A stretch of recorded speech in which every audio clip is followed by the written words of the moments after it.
Nagtatrabaho ako sa isang catering services. Kung saan saang panig na ako ng Pampanga napunta dahil sa trabaho ko. Marami na rin ako mga taong nakasalamuha.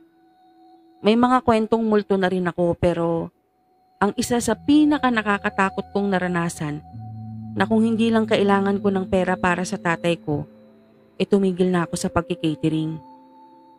Sa Nueva Ecija to nangyari. Kumpare ng boss namin yung may okasyon. Kasal nila ng asawa niya at birthday na rin ng anak niya sa dati niyang kinakasama. Pinagdala kami ni boss ng pang 3 araw na damit kasi sigurado daw na hindi kami makakauwi agad. Yung anak ni boss na katulong din namin sa trabaho, nakaisip ng bright idea na magdala ng tent, yung pang-camping ba? Para daw doon na lang kami matulog kesa sa truck. Pumayag naman kami kasi masaya yun. Malayo sa kabihasnan yung lugar ng kumpare ni boss pero maganda yung lugar nila. Madaling araw nandun na kami. Supper wedding kasi sila. Pero kinabukasan pa naman yun. Ang okasyon nung pagdating namin yung birthday ng anak niya. Tinayo na agad namin yung mga dala naming tent. Nag-skirting na kami nung 3 kong kasama. Sila Andrew nag-aayos na ng mga lobo at iba pang mga designs. Nung ang aayusin na namin yung sound system, inaya na muna kaming kumain. Okay naman. Nakakapagod kasi napakaraming tao pero mababait naman halos lahat. 6:00 na ng gabi nung mawalan ng bisita. Nagsimula na kaming magligpit. Ang pinagkukunan nila ng tubig ay poso na nasa pinakalikod na parte ng bakuran. May bubong yun. Tapos yung isang side lang ang may harang na tela lang na kulay puti. At may ilaw din. Ako nang nagtanggal ng mga kanin o tirang pagkain sa pinggan kasama ko si Andrew. Nagbubomba siya, ako naman nakaupo na. Nag-uusap kaming dalawa nung mamatay ang ilaw. Di naman sa natakot pero nagulat lang. Sumindi rin naman agad. Nag-usap kami ulit tapos napatingin ako doon sa tabing na tela. May nakatayo sa kabilang panig nun. Parang babae kasi mahaba ang buhok. Tapos nakita rin pala ni Andrew, sa kanya sinilip. Nung sumilip siya, nakatingin ako dun sa tabing. At pagsilip niya, nawala na lang yung nakatayo doon. Hindi umalis o tumakbo o naglakad palayo. Nawala na lang. Nagpalitan kami ng tingin pero nagkipit balikat na lang kami. Pabalik na rin kasi ang mga kasama namin at sabi ko nga, nakaranas na rin kami ng multo sa iba naming napuntahan. Kaya akala namin, multo lang yun. Bandang 9:00 ng gabi, nakatayo na yung camping tent namin.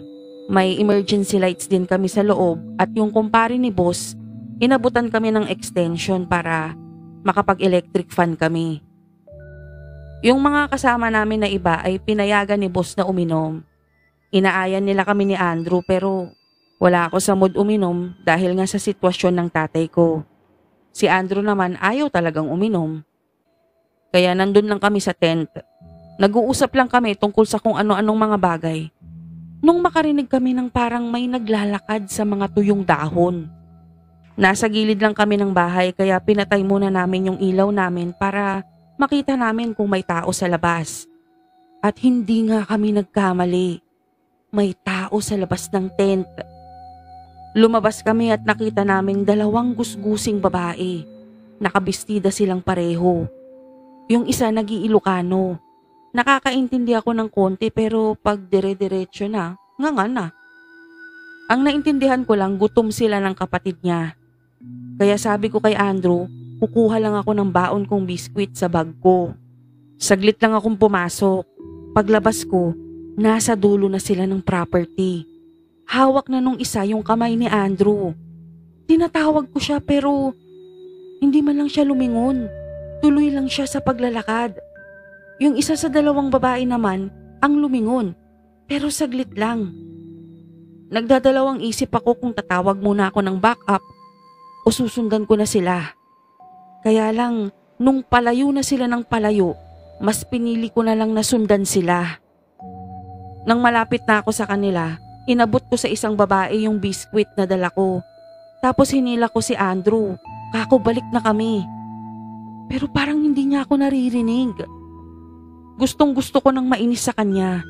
Pero natatakot ako na baka matrigger yung dalawang babae. Sabi ko 'di ba, 9:00 pa lang ng gabi nun. Pero unti-unti nagliliwanag na. Hanggang sa makarating kami sa tabing ilog kung saan may kubo. At dun na natauhan ulit si Andrew. Tinanong pa nga niya ako kung anong ginagawa namin dun. Bago ako makasagot, naghubad na yung dalawang babae. Tapos tumakbo sa ilog at naligo. Inaya nila kaming sumama sa kanila. Dito na medyo hazy yung memorya ko. Para bang alam ko nang may mali. Pero kumikilos ng mag-isa yung katawan ko. Katulad ni Andrew. Kitang-kita ko sa mga mata niya na nagpapanik siya. Pero katulad ko, naguhubad na rin siya ng lahat ng damit niya.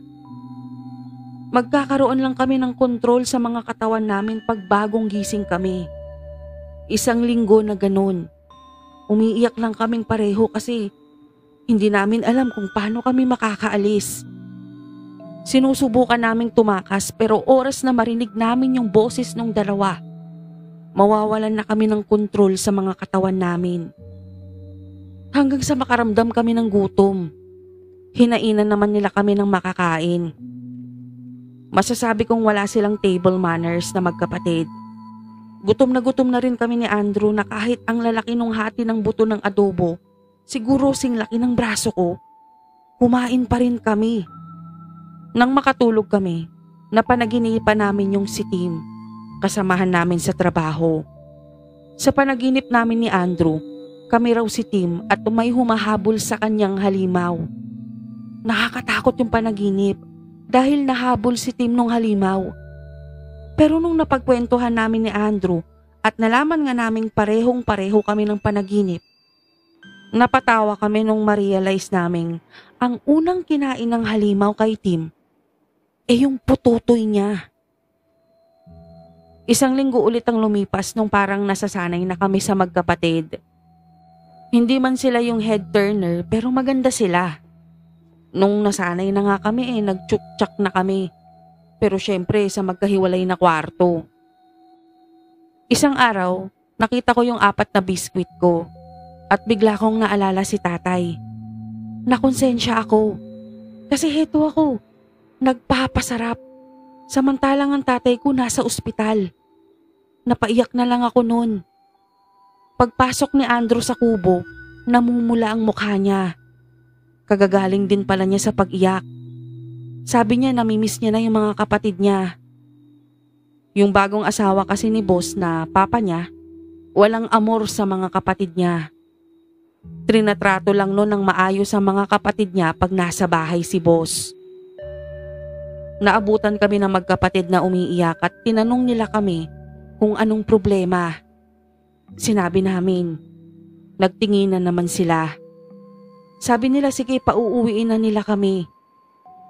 Magkakahawak kaming lumabas ng kubo. Sabay kaming napalingon ni Andrew nung may tumawag sa pangalan namin. Parang si Tim.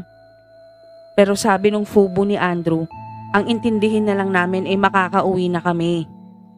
Nakailang tawag pa sa pangalan namin ni Andrew si Tim at iba pang mga boses na hindi namin kilala. Pero hindi na kami lumingon pa.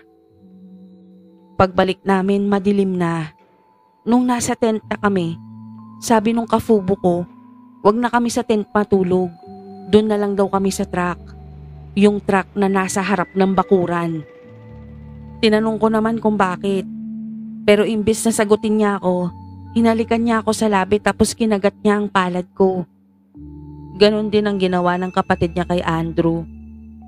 Sinunod na lang namin sila. Kinuha namin ang mga gamit namin at sa truck na nahiga. Nakita pa naming nagiinuman pa rin sila boss. Nung mga oras na yun, hindi pa namin alam na 9:00 pa rin ng gabi. Para bang lutang kami ni Andrew. Pero naging mapayapa ang tulog namin. Madaling araw nang magising kami. Tinatanong kami ni Bossing kung alam namin kung saan ba natulog si Tim. Nagtinginan kami ni Andrew at siyang sumagot sa papa niya ng hindi. Naghanap naman kaming dalawa ng tindahang bukas na. Bumili kami ng yosi. Hindi kami nagkikibuan pero pinakita namin sa isa't isa ang palad namin. Patunay yun na totoo yung nangyari sa amin. At pagbalik namin kagabi, parang hindi tumakbo ang oras. At mula nun, hindi na nakita pang muli si Tim. 6 na taon na hindi ulit sumama sa amin si Andrew sa catering. Ako naman, 2 taon pagkatapos mangyari yun. Nakapag-Saudi na ako. Nang makapagbalik bayan, biniro ako ni boss na sumideline ulit sa kanya. Pumayag naman ako kasi grasya eh. Alangan namang tanggihan ko, 'di ba? At dun na kami ulit nagkita ni Andrew. Nung makita niya ako, sa akin siya tumabi sa likod ng truck. May pinabasa siyang kwento. Nung una, nagtataka ako kung anong meron sa pinapabasa niya sa akin. Tungkol kasi yon sa isang lalaking nadugtungan ng buhay dahil sa may nag-donate ng puso sa kanya. Ayon dun sa lalaki, nakakaramdam siya ng galit pag may nakikita siyang teacher. Nakakapanaginip din daw siya na para daw siyang ibang tao at minamaltrato ng isang teacher. Yung author ng kwento ang sabi, yung donor ng puso may history ng physical abuse nung kabataan nito sa nanay niyang teacher. Ayon pa dun sa author, siguro daw totoo ngang napapass down yung memory ng isang tao sa parte ng katawan niya. Nang mapagtanto ko kung bakit pinabasa sa akin yun ni Andrew, napababa ako ng truck nang wala sa oras para magsuka. Kahit ilang taon na ang nakalipas, hindi ko pa rin maiwasang masuka. Kasi posibleng nakain namin si Tim. Hindi ko alam kung aswang ba yung 2 babae. Pero ayoko na lang alamin.